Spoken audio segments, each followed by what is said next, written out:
అన్నమయ్య జిల్లా ఓబులవారిపల్లి పిఎస్ లో మార్ఫింగ్ ఫోటోలతో వైఎస్ జగన్ కుటుంబ సభ్యులపై తప్పుడు పోస్టులు పెట్టిన ఐటీడీపీపై ఫిర్యాదు చేశారు. 11 టీడీపీ యాష్ అనే ఫేస్బుక్ అకౌంట్పై ఫిర్యాదు చేశారు రెడ్డి కుమార్. ఫిర్యాదుదారుడు కేసు నమోదు చేయాలి అని పోలీసులను కోరగా పరిశీలిస్తాము అని ఓబులవారిపల్లి పోలీసులు చెప్పినట్లు రెడ్డి కుమార్ తెలిపారు.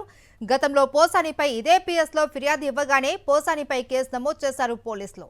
రెడ్డి కుమార్ ఫిర్యాదుపై మాత్రం కేసు నమోదు చేయకుండా అధికార పార్టీకి తొత్తులుగా వ్యవహరిస్తున్నారనే ఆరోపణలు వస్తున్నాయి. జగన్మోహన్ రెడ్డి గారి భార్య భారతమ్మ పైన ఐటీడీపీ అని ఫేక్ ఐడీలు క్రియేట్ చేసి సోషల్ మీడియా మాధ్యమాల్లో ట్రోల్ చేయడం జరిగింది. దాని గురించి మేము ఓబులవారిపల్లి పోలీస్ స్టేషన్కు కంప్లైంట్ ఇవ్వడానికి వచ్చాము.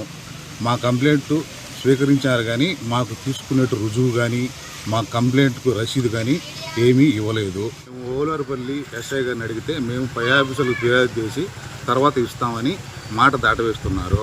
మేము బయటకు పోండి, మాకు ఎక్కువ పని ఉంది అని చెబుతున్నారు.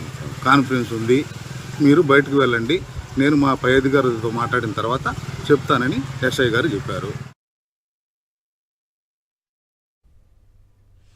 అన్నమయ్య జిల్లా ఓబులవారిపల్లి పిఎస్ లో మార్ఫింగ్ ఫోటోలతో వైఎస్ జగన్ కుటుంబ సభ్యులపై తప్పుడు పోస్టులు పెట్టిన ఐటీడీపీపై ఫిర్యాదు చేశారు రెడ్డి కుమార్. దీనికి సంబంధించి పూర్తి డీటెయిల్స్ మా కరెస్పాండెంట్ శ్రీనివాస్ అడిగి తెలుసుకుందాం. శ్రీనివాస్, రెడ్డి కుమార్ అనే వ్యక్తి ఓబులవారిపల్లిలో ఫిర్యాదు చేశారు.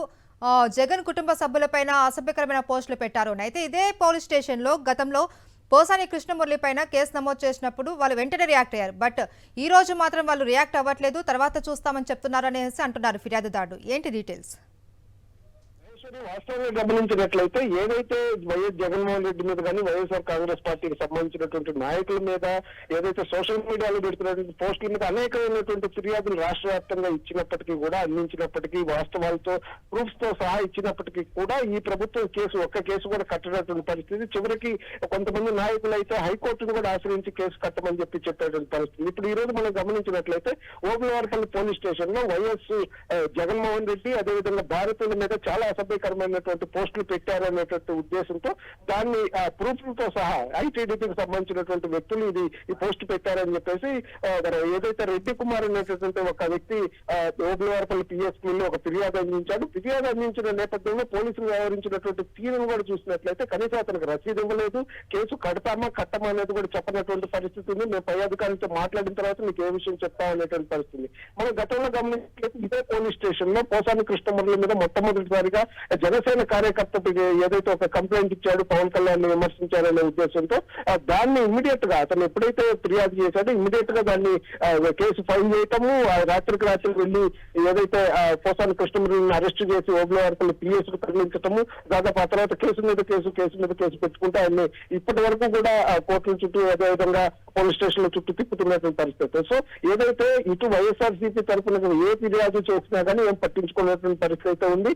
ఏదైతే కూటమి ప్రభుత్వానికి సంబంధించి అటువైపు ఎవరైతే టీడీపీ కానీ జనసేనకు సంబంధించిన వాళ్ళు ఎవరు ఫిర్యాదు చేస్తే ఇమీడియట్ గా ఈ రోజు కూడా పులివెందులలో ఒక సోషల్ మీడియా కార్యకర్త మీద తెల్లవారుజామున ఏదైతే వైఎస్ వివేకానంద రెడ్డి హత్య కేసులో ఉన్నటువంటి ఒక నిందితుడు తెల్లవారుజామున 4 గంటలకి స్టేషన్ కి వెళ్ళి కంప్లైంట్ ఇవ్వటం, ఇమీడియట్ గా ఏదైతే అతన్ని అరెస్ట్ చేయటం, అది కూడా ఒక సెన్సార్ సర్టిఫికెట్ ఇచ్చి ప్రభుత్వమే అనుమతించినటువంటి ఒక సినిమా క్లిప్ ని షేర్ చేశాడనేటువంటి ఒక అభియోగంతో ఈ విధంగా చేసినటువంటి పరిస్థితి. అంటే ఏంటంటే ఈ వైఎస్ఆర్ సిపి వాళ్ళు ఏ కంప్లైంట్ ఇచ్చినా పట్టించుకోవడం లేదు, అసలు దాన్ని కేర్ కూడా చేయనటువంటి పరిస్థితి కనపడుతుంది. అదేవిధంగా కూటమి ఏదైతే ప్రభుత్వానికి సంబంధించినటువంటి నాయకులు ఎవరైతే చిన్న కంప్లైంట్ ఇచ్చినా కానీ దాన్ని ఇమీడియట్ గా రిజిస్టర్ చేయటము, అరెస్టులు చేయటము, ఏదైతే వాళ్ళకి రిమాండ్ పెట్టే విధంగా నాన్ బెయిలబుల్ సెక్షన్స్ పెట్టడం అయితే ఈ విధంగా వేధింపులకు దిగుతున్నటువంటి పరిస్థితి కనిపిస్తుంది అనేది చెప్తున్నారు. మొత్తం మీద అయితే రెడ్డి కుమార్ చేసినటువంటి ఫిర్యాదు మీద పోలీసులు ఇప్పుడు ఏ విధంగా వ్యవహరిస్తారనేది కూడా చూడాల్సిన అవసరం ఉంది. Maheshwari. Okay, thank you Srinivas.